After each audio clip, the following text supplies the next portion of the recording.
Hello friends, very very good morning to all of you.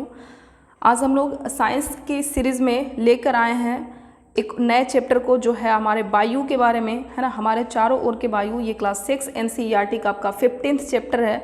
तो चलिए friends, देखते हैं इस चैप्टर में क्या क्या बात कहा गया है। तो सबसे पहले वायु, है ना।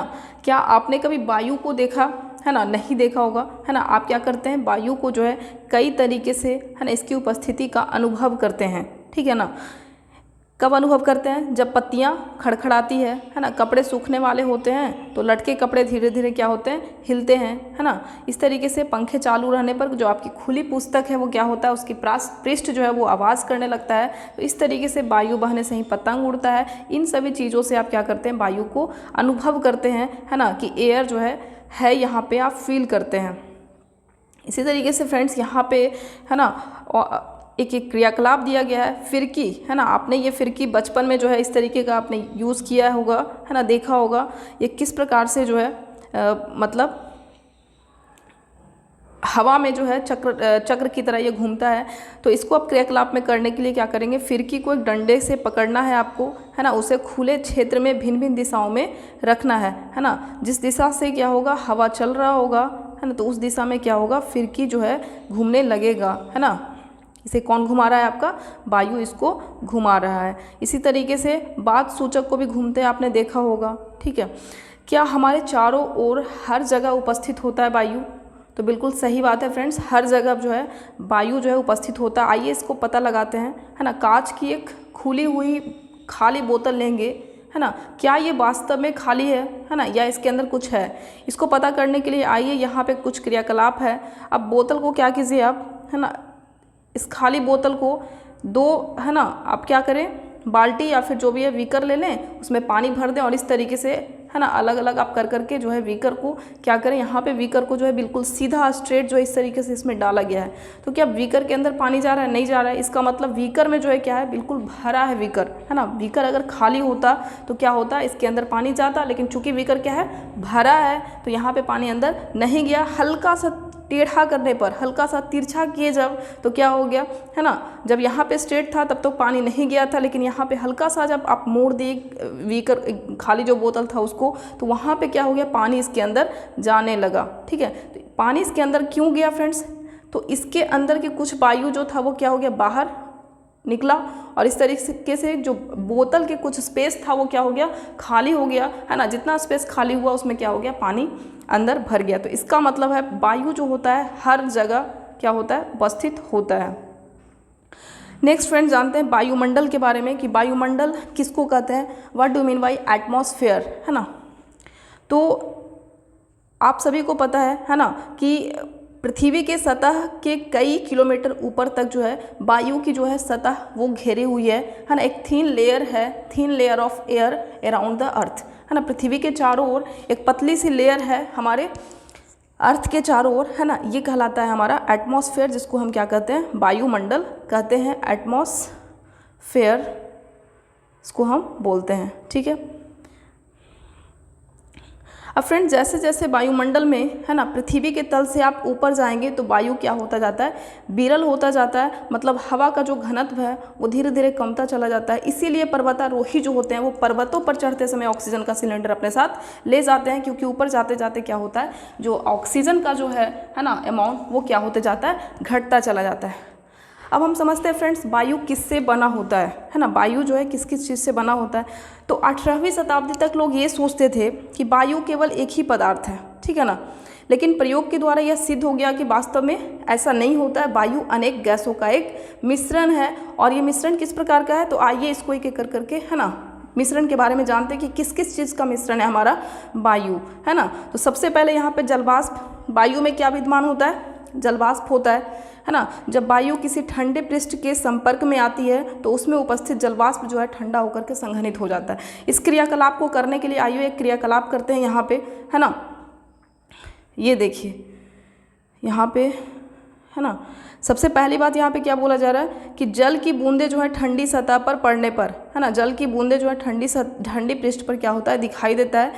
तो वायु जब जो है किसी ठंडे पृष्ठ के संपर्क में आकर के क्या होता है, तो अगर आपने देखा होगा कि जब आप ठंडे पानी ग्लास में भर लेते हैं, है ना, यहाँ पे अगर आप ठंडा पानी भर लेते हैं या फिर कहें कि कुछ बर्फ़ भी डाल देते हैं, इसमें आइस का टुकड़ा डाल देते हैं, तो क्या होता है इस ग्लास के है ना सतह पे जो है पानी का छोटा छोटा ड्रॉपलेट नज़र आता है। तो ये क्या सिद्ध कर रहा है फ्रेंड्स, जो वायु में है, एयर में क्या है, एटमॉस्फेयर है। ये एटमॉस्फेयर जो आपका ये जो ग्लास था वो क्या था, इसमें ठंडा पानी रखा हुआ है ना। तो जो यहाँ पे जलवाष्प है ना, वायु के अंदर जो जलवाष्प है वो क्या हो गया, संघनित हो गया, है ना, ठंडा हो गया, और ठंडे होकर के जो है वाटर ड्रॉपलेट के रूप में ये क्या हो गया, परिणत हो गया। तो इसका मतलब है कि वायु में क्या होता है, जलवाष्प होता है।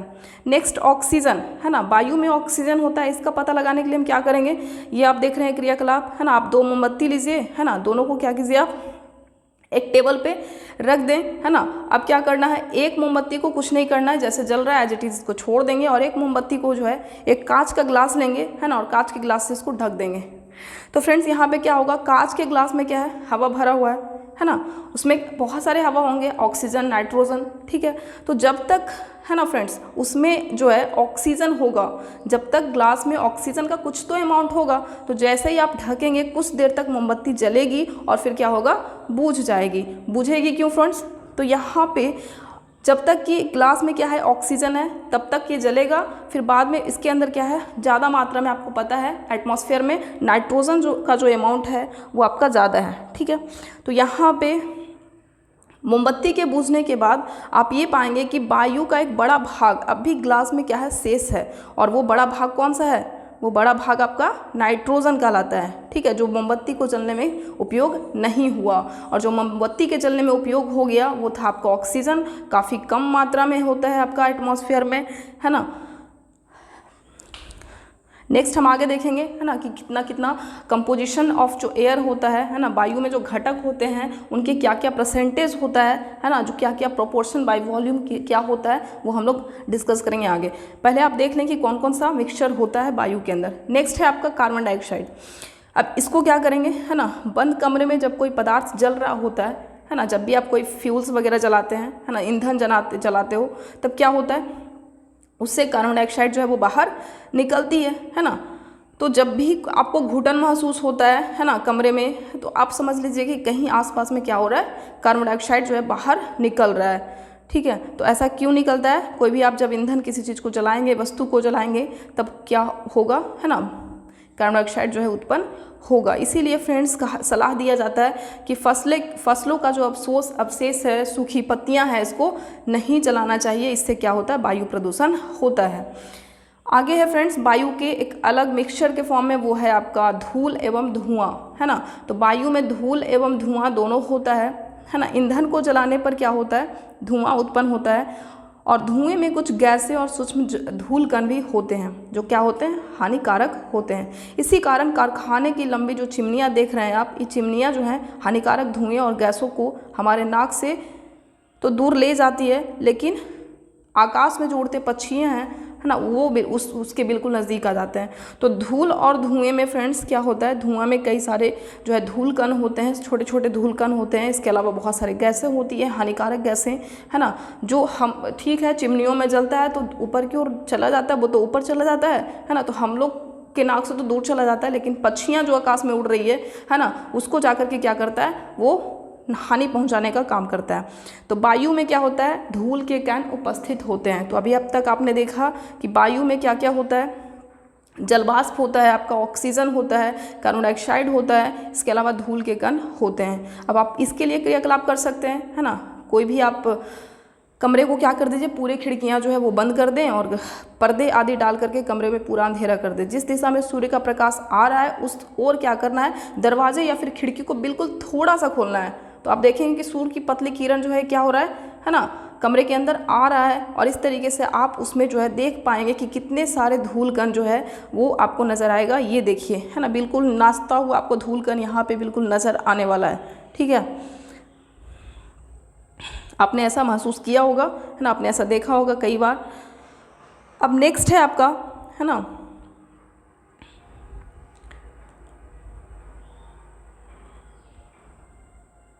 ये हो गया आपका। नेक्स्ट समझते हैं, है ना, यहाँ पे देखिए वायु की संरचना। यहाँ पे हम समझ लेते हैं कि कौन कितना परसेंटेज जो है आप होता है वायुमंडल में, है ना। तो वायुमंडल में अगर सबसे अधिक की बात करें, है ना, नाइट्रोजन की बात करें, नाइट्रोजन का जो केमिकल जो आपका फॉर्मूला है वो आपका N2 होता है। तो नाइट्रोजन जो है वो होता है आपका 78.1%, ठीक है ना। अगर हम परसेंटेज, है ना, बाई वॉल्यूम अगर देखें तो 78.1% आपका क्या है, नाइट्रोजन है। इसके अलावा ऑक्सीजन का अगर परसेंटेज देखें फ्रेंड्स तो O2, है ना, ऑक्सीजन का जो परसेंटेज होता है वो क्या होता है 20.9%। इसी को लगभग हम 21% बोल देते हैं और इसको लगभग 78% हम कहते हैं। नेक्स्ट यहाँ पे जो आप देख रहे हैं कार्बन डाइऑक्साइड, जल वाष्प और जो दूसरी गैसें हैं वो 1% में आता है आपका, है ना। तो कार्बन डाइऑक्साइड की अगर परसेंटेज की बात करें तो CO2 का जो परसेंटेज होता है वो आपका 0.03% होता है। इसी तरह से जो है नोबल गैसेज होते हैं, है ना, लगभग 0.093%। इसी तरह से जो है और अदर गैसेस का जो है परसेंटेज होता है बाई वॉल्यूम, ठीक है। इसी तरह से वाटर वेपर होता है, आपका धुआं होता है, डस्ट पार्टिकल्स होते हैं, है ना, धूल कण होते हैं, जो कि place to place, time to time क्या होता है वो वेरिएबल होते रहता है ना। अगर प्लेस टू प्लेस कहें मतलब हर जगह जो है क्या होते रहता है, धूल और धुआं का जो बाई वॉल्यूम अगर उसका अमाउंट देखें तो आपके घटता बढ़ता रहता है, ठीक है। अगर हम इंडस्ट्रियल इलाके की बात करें तो वहाँ पे धूल और धुआं जो होगा वो काफ़ी ज़्यादा होगा, और अगर एक ग्रीन एरिया जहाँ पे बहुत ज़्यादा प्लांट्स हैं तो वहाँ पे क्या होगा, कम होगा, ठीक है। अब यहाँ पे एक सीटेड कभी कभी क्वेश्चन आपसे पूछ सकता है कि वायुमंडल में नाइट्रोजन और ऑक्सीजन का, है ना, नाइट्रोजन और ऑक्सीजन का रेशियो कितना होता है ना, बाई वॉल्यूम, है ना, आयतन के हिसाब से जो है, आयतन के दृष्टिकोण से ऑक्सीजन, नाइट्रोजन और O2, है ना, N2 और O2 का रेशियो कितना होता है, तो ये आपका होता है 4.4:1, है ना, 4:1 नाइट्रोजन इस टू ऑक्सीजन, है ना, दोनों का रेशियो कितना होता है आपका 4:1 होता है बाई वॉल्यूम, है ना। ये किसने बताया था, ये आपका लेवोजियर ने बताया था, है ना। लेवोजियर ने 1789 में जो है ये बताया कि एयर में मेनली कंसिस्ट होता है कि आपका एयर जो है मुख्य रूप से जो है एयर में नाइट्रोजन और ऑक्सीजन होता है, और इन दोनों का जो है एयर में परसेंटेज या कहें कि परसेंटेज को बताया, और रेशियो को जो भी है यही बताया कि 4:1 जो है बाई वॉल्यूम इसका रेशियो प्रेजेंट होता है। तो ये सीटेट के एग्जाम के पॉइंट ऑफ दृष्टिकोण से आपको याद रखना है ना, कि किसने बताया, लेवोजियर ने, है ना, ये याद रखिए या नहीं, आपको रेशियो याद रखना है 4:1, ठीक है। चलिए आगे चलते हैं। पानी और मिट्टी में रहने वाले जीवों और पौधों को ऑक्सीजन कैसे मिलता है। अब फ्रेंड्स यहाँ पे आप सोच के देखिए, है ना, कि जो जीव जंतु पानी में या फिर मिट्टी में रहते हैं उनको किस प्रकार से ऑक्सीजन मिलता है। तो ऑब्वियस सी बात है, यहाँ पे मिट्टी में जो है क्या होता है, ऑक्सीजन होता है, पानी में भी ऑक्सीजन होते हैं। तो आपने तो ये बात तो देख लिया कि वायुमंडल में जो है ऑक्सीजन और कार्बन डाइऑक्साइड और अन्य गैसेज जो है होती है ना, इनर्ट गैसेज जो है होती हैं, धूलकण होता है, जलवाष्प होता है। अब क्या मिट्टी में भी होता है गैसेज, पानी में भी होता है ना, तो बिल्कुल होता है फ्रेंड्स। तो आप इसको पहले तो आप इसको क्या करें, क्रियाकलाप के द्वारा पहले आप देख लें यहाँ पे किस प्रकार से। तो एक धातु या कांच के बर्तन में थोड़ा सा पानी लीजिए, इसको धीरे धीरे गर्म करें। पानी के उबलने से पहले सावधानीपूर्वक पात्र के अंदर की सतह को देखिए, है ना, पिक्चर में देखिए अच्छे से। यहाँ पे क्या है, बुलबुला बहुत सारा आपको नज़र आ रहा है नीचे, है ना। तो ये जो छोटे छोटे बुलबुले जो चिपके हुए हैं, ये पानी में घुले हुए वायु के कारण ही बनता है, ठीक ना। ये इसके अंदर क्या है, वायु है, और ये जो आप बुलबुला जो आप पानी जब गर्म कर रहे हैं तो धीरे धीरे क्या जो बुलबुला जो निकल रहा है ये क्या है, वायु के कारण ही बन रहा है। जब आप पानी गर्म करते हैं तो घुली हुई वायु जो होता है वो बुलबुले के रूप में क्या होता है, बाहर आता है, और इस प्रकार से जब पानी बहुत ज़्यादा गर्म हो जाता है तो वाष्प के रूप में वो क्या हो जाता है, परिणत हो जाता है, और अंततः उबलने लगता है, ठीक। इसी तरीके से आप मिट्टी में भी, है ना, तो मिट्टी में भी क्या होता है, ऑक्सीजन होता है, ठीक है। अब मिट्टी में ऑक्सीजन होता है, इसको करने के लिए आप क्या कर सकते हैं, एक कांच के गिलास में सूखी मिट्टी का एक ढेला लीजिए, है ना, इसमें पानी डालिए और अवलोकन कीजिए कि क्या होता है। वहाँ पे भी आप देखेंगे जैसे ही मिट्टी के ऊपर आप पानी डालेंगे तो क्या होगा, उसमें विद्यमान वायु जो है वो विस्थापित हो जाएगी, किससे, पानी से, है ना, ठीक है। तो मिट्टी के अंदर जो जीव जंतु होते हैं, पौधे होते हैं, उनकी जड़ें जो है श्वसन कैसे करती है, इसी वायु का उपयोग करती है। मिट्टी में क्या होता है, वायु होता है। जैसे ही आप पानी डालें तो क्या हुआ, बुलबुले के रूप में बाहर, तो बुलबुला जो निकल रहा है बाहर वो क्या है आपका, वायु है। वाटर क्या कर दिया, वायु के प्लेस को रिप्लेस कर दिया है ना, जहाँ पे वायु था वहाँ से निकल गया और मिट्टी में क्या, पानी आ गया। तो इसका मतलब है कि मिट्टी में भी क्या होता है आपका, ऑक्सीजन या फिर कहें अन्य गैसेस जो है वो प्रेजेंट होता है। अब फ्रेंड्स कई बार ऐसे होता है ना, कि बहुत अधिक वर्षा हो जाता है ना। बहुत अधिक वर्षा होने पर आप देखे होंगे केचुए जो है भारी वर्षा में है ना ज़मीन पर बाहर निकल जाता है। ऐसा क्यों होता है, तो जब भारी वर्षा होता है तो इन छिद्रों एवं मांदों में वायु की जगह क्या भर जाता है, पानी भर जाता है। इस स्थिति में ज़मीन के अंदर रहने वाले जो जीव हैं उसको सांस लेने में दिक्कत होता है, इसलिए क्या होता है, ज़मीन पर उसको आना पड़ता है। ठीक है, तो ये आपको पॉइंट याद रखना है। आपको सीटेट किस प्रकार से पूछेगा है ना, किस प्रकार से ऑप्शन बनाएगा, वो आप जब तक आप एक एक पॉइंट को ध्यान में नहीं रखेंगे तब तक आपका नहीं हो पाएगा। ठीक है, तो केचुए बाहर भारी बारिश में ज़मीन पे बाहर क्यों आता है, क्योंकि ज़मीन के अंदर है ना जो जीव रहते हैं उनको सांस लेने में प्रॉब्लम होता है। क्यों होता है, क्योंकि जहाँ पे वायु है उसके जगह पे क्या हो गया, पानी आ गया है ना, तो वो तो उसके पास तो ऑक्सीजन घट गया है ना, वो तो ले नहीं पाएगा। तो इस तरीके से आपको ध्यान में रखना है। नेक्स्ट समझते हैं, जो छोटी छोटी चीज़ है ना, आपको यही आपको एग्जाम में आने वाला है। वायुमंडल में ऑक्सीजन कैसे प्रतिस्थापित होता है। अब हम इसको समझते हैं कि वायुमंडल में किस प्रकार से जो है वो प्रतिस्थापित। यहाँ पे पवन चक्की छूट गया आपका है ना। अच्छा, पवन चक्की आप देखिए यहाँ पे है ना, आपने सुना होगा इसका नाम है ना, जिसको हम विंड एनर्जी के बारे में है ना, विंड एनर्जी जिसको पवन ऊर्जा बोलते हैं। ठीक है, तो यहाँ पे हम एक बात कर लेते हैं आपको है ना, सबसे पहले पवन चक्की के बारे में है ना। विंड एनर्जी पहले होता क्या है फ्रेंड्स, जो एयर जो मूव करता है ना, एयर की जो गति होती है ना, उससे क्या प्रोड्यूस होता है, उससे काइनेटिक एनर्जी प्रोड्यूस होता है। तो the kinetic energy of moving air है ना, या कह सकते हैं the kinetic energy of wind, हवा के द्वारा जो काइनेटिक एनर्जी जो निकल रहा है ना, इसको क्या बोलते हैं हम लोग, एनर्जी, मतलब विंड एनर्जी इसको बोलते हैं, इसको पवन ऊर्जा कहते हैं। और इसका यूज़ हम लोग बहुत सारे कार्यों में करते हैं। ठीक है ना, पवन चक्की का उपयोग हम लोग किस चीज़ में करते हैं, ट्यूबवेल से पानी निकालने में है ना, आटे चक्की को चलाने में। पवन चक्की विद्युत को भी उत्पन्न करती है ना। वायु जो है हमारे नाव खेने में, पैरासूट, ग्लाइडर, हवाई जहाज आदि को चलाने में भी सहायता करता है। इसके अलावा जो भी पक्षी हैं, कीड़े मकोड़े होते हैं है ना, चमगादड़, इसी की उपस्थिति के कारण वायु में उड़ पाता है। इसके अलावा जो बीज होता है ना, पौधे के जो बीज तथा फूलों के पराग कणों को इधर उधर फैलाने में भी ये सहायता करता है। ठीक है ना, जल चक्र में भी वायु का एक महत्वपूर्ण भूमिका है ना। आपने देखा था पिछले चैप्टर में जब जल चक्र हो रहा था, तो वहाँ पे कई जगहों पे जहाँ पे सूखा था है ना, आपने 2 बीकर रखा था हमने, एक को धूप में और एक को छाँव में रखे थे। तो धूप में तो चलो ठीक है, सूर्य के प्रकाश के कारण हिट होकर के वो पानी जो है वाष्प में परिणत हो गया, लेकिन जहाँ पे छाँव था वहाँ पे तो कुछ नहीं, तो एयर तो था है ना, तो एयर के कारण क्या हो गया, उड़ गया। तो कहीं ना कहीं वायु भी जो है जल चक्र में क्या करता है, मदद करता है। तो वायु का यूज हमने देखा पवन चक्की को है ना, पवन चक्की विद्युत भी उत्पन्न करती है, नाव को खेने में, पैरासूट, चमगादड़ आदि सभी को जो है हवा में उड़ने का है ना, हवाई जहाज आदि को चलाने में जो है सहायता करती है।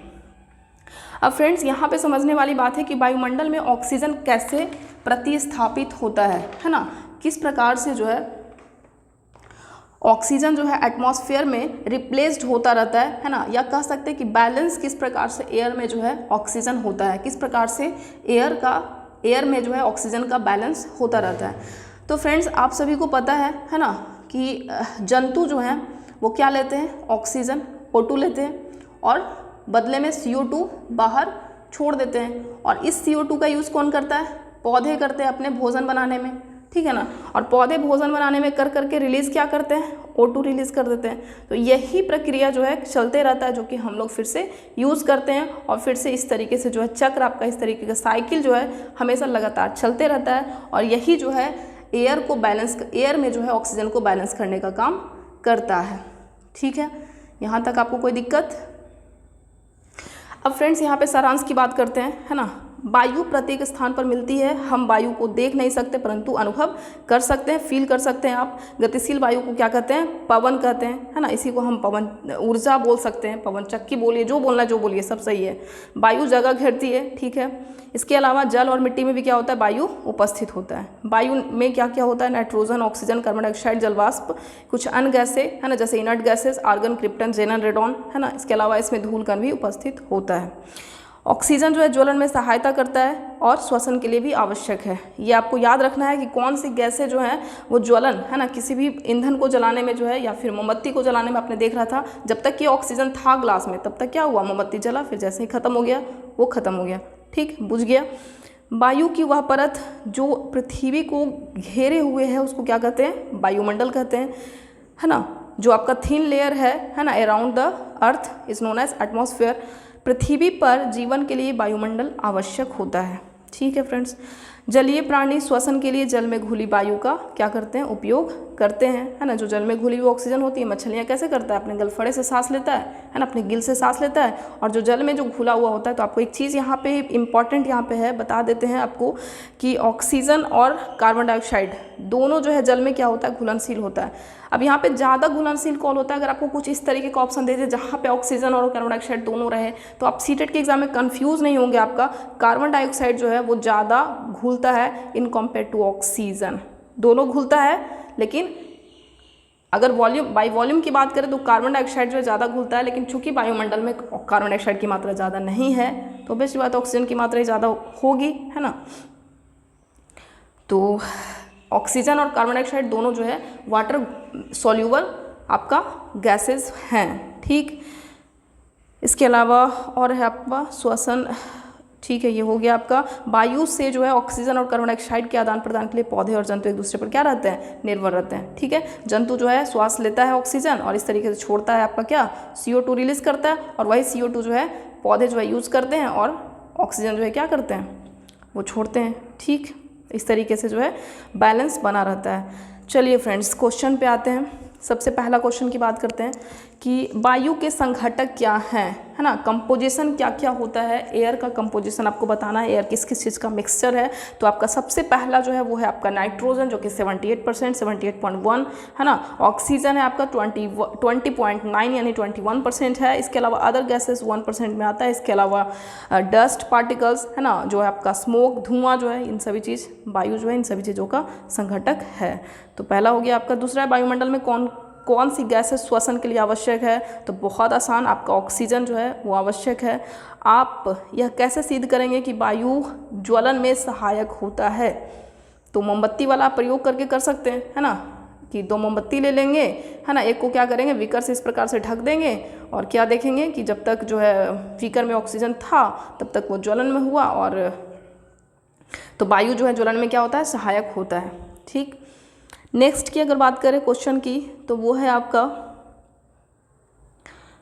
आप यह कैसे दिखाएंगे कि वायु जल में घुली होती है ना। वायु जो है जल में घुली होती है, इसके लिए आप क्या करेंगे, है ना, वही है ना जो आपने पिछले क्रियाकलाप में किया। पानी को क्या करेंगे? गर्म करेंगे, है ना। गर्म करने समय आप धीरे धीरे जब गर्म करेंगे तो नीचे पेंदी में क्या होता है? आपको बुलबुला दिखाई देता है। ये जो बुलबुला है ये शो करता है कि वायु क्या है? जल में क्या है? वायु है। रुई के ढेर जल में क्यों सिकुड़ जाते हैं? अब रुई, है ना, रुई बहुत ज़्यादा क्या होता है? हल्का होता है, उसके में कुछ नहीं तो क्या है? हवा भरा हुआ है। जैसे ही आपने जल में डाला, हवा क्या हो गया? रिप्लेस कर दिया, और उसकी जगह पे क्या हो गया? जल आ गया, ठीक। तो मतलब पहले वॉल्यूम क्या था? यहाँ पे रुई का ढेर जल में क्यों सिकुड़ जाता है? तो जल को क्या कर लेता है ये, है ना। रुई जो है जल से मतलब हवा से भरा होता है। जल डालने पर जैसे ही उसको उसमें जो है जल में डालते हैं तो रुई के कण जो होते हैं, है ना, वो मतलब रुई में जो हवा होता है वो रिप्लेस हो जाता है, उसमें वाटर चला जाता है, और इस प्रकार से वॉल्यूम जो है वो कम हो जाता है ना, कम हो जाता है। चलिए नेक्स्ट बात करते हैं अगले क्वेश्चन की ओर। तो ये है आपका पृथ्वी के चारों ओर वायु के परत क्या कहलाता है? आपका एटमॉस्फेयर या वायुमंडल, हम इसी को कहते हैं। हरे पौधे को भोजन बनाने के लिए वायु के अवयव क्या आवश्यक होता है? वायु में CO2 होता है, उसी की आवश्यकता ना होगी, है ना, CO2। 5 क्रियाकलापों की सूची बनाइए जो वायु में उपस्थिति के कारण संभव होता है। तो कौन कौन सी चीज़ वायु की उपस्थिति से संभव होता है? तो सबसे पहला वायु की उपस्थिति से हम लोग श्वसन करते हैं, है ना, रेस्पायरेशन संभव है, रेस्पायरेशन संभव है। इसके अलावा ट्रांसपीरेशन, है ना, जो आपका होता है, इवोपरेशन, है ना, वो भी होता है। इसके अलावा फोटोसिंथेसिस होता है ना, फॉर्मेशन ऑफ क्लाउड, या फिर कह सकते हैं वायु से बहुत सारे चीज़ होते हैं। विनोइंग, है ना, हम लोग जो भी पिछले चैप्टर में हम लोग देखा था, पदार्थ के जो हम सेपरेशन ऑफ सब्सटेंस देखे थे, उसमें जो है अगर चावल धान में या फिर कहें कि भूसे को जब हम अलग करते हैं, है ना, तो हम लोग विनोइंग का यूज़ कर करके अलग करते हैं। तो बहुत सारे ऐसे क्रियाकलाप हैं, ठीक है। आप बस अंडरस्टैंडिंग यहाँ पे बनाइए। वायुमंडल में गैसों के आदान प्रदान में पौधे तथा जंतु एक दूसरे को किस प्रकार से सहायता करते हैं फ्रेंड्स? तो जंतु श्वसन में ऑक्सीजन लेता है ना, जंतु जो है श्वसन में ऑक्सीजन लेता है, CO2 क्या करता है, रिलीज करता है। यही CO2 क्या करता है, पौधे जो है अपने खाना बनाने में, अपने प्रकाश संश्लेषण में इसका यूज़ करता है, और इस तरीके से ये क्या रिलीज़ करता है, आपका ऑक्सीजन रिलीज़ करता है, जो जंतु को यूज़ होता है, और यही साइकिल जो है चलते रहता है। इसी तरीके से जो है गैसों का आदान प्रदान जो है वायुमंडल में पौधे एवं जंतुओं के द्वारा होता रहता है। तो ये चैप्टर आपका समाप्त होता है। मिलते हैं नेक्स्ट वीडियो में। वीडियो कैसा लगा आप कमेंट करके ज़रूर बताएं। जो भी डाउट होगा आप कमेंट में पूछें। Thank you friends, thanks for watching this video. मिलते हैं नेक्स्ट वीडियो में।